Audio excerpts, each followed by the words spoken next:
చక్రవడ్డీ, బారు వడ్డీ, మీటర్ వడ్డీ, పటాను వడ్డీ, రోజువారీ వడ్డీ, ఇలా పేర్లు వేరైనా ఇవన్నీ పీల్చేది మాత్రం పేదోడి రక్తమే. ఎస్, మీరు వింటున్నది నిజమే. 50,000 గనక వీళ్ళ దగ్గర తీసుకుంటే అందుకు మొదట మన బండి, మొబైల్తో పాటు విలువైనది ఏది ఉంటే దాన్ని తాకట్టు పెట్టుకుంటాడు. ఎంత కట్టాలి అని ఆ వడ్డీ రాక్షసుడి దగ్గరికి వెళ్ళి అడగామే అనుకోండి, నడ్డి విరిగిపోతోంది. ఏంటా బాధితుల బాధ? వాళ్ళు ఎక్కడి వారు? అసలు ఆ వివరాలేంటి? Let's watch. 50,000కు 1,52,000 రూపాయలు అంటున్నారు. 50,000కు 1,52,000 రూపాయలు అంటున్నారు. 50,000కు 1,52,000 రూపాయలు అంటున్నారు. 50,000కు 1,50,000 వడ్డీ.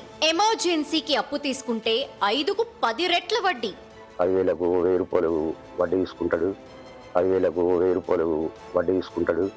ఇది నిజామాబాద్ జిల్లా మెండోర మండలం. ఇదో దోపిడీదారుడి కథ.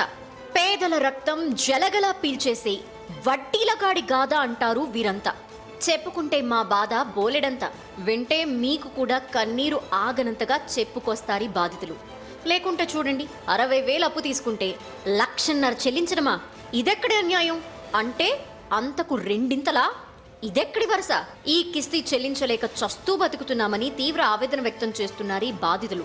నేను నా కొత్త బైకు ఉసాపూర్ జేడి సాయిరెడ్డి దగ్గర తాకట్టు పెట్టుకున్నాను. 50,000 రూపాయలు తీసుకున్నాను. నా పాస్పోర్ట్ కూడా ఉంది అతని దగ్గరనే.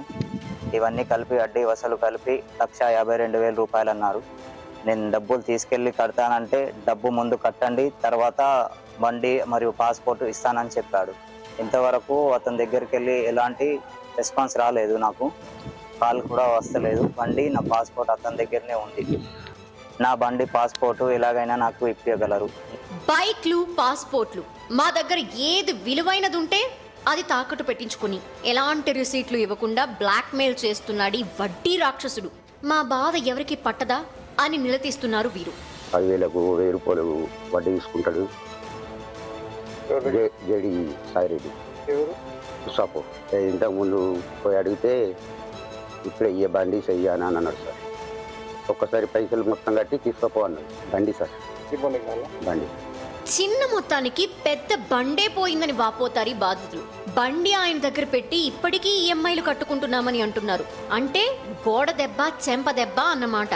ఈ ఒక్కరిద్దరే కాదు, మండలంలో ఇతగాడి ద్వారా నిండా మునిగిపోయిన బీదోళ్లు, పేదోళ్లు చాలా మంది ఉన్నట్టు చెప్తున్నారు. ఈ కిస్తీల కేటుగాన్ని ఇప్పటికైనా అరెస్ట్ చేసి మాకు న్యాయం చేయాలని డిమాండ్ చేస్తున్నారు.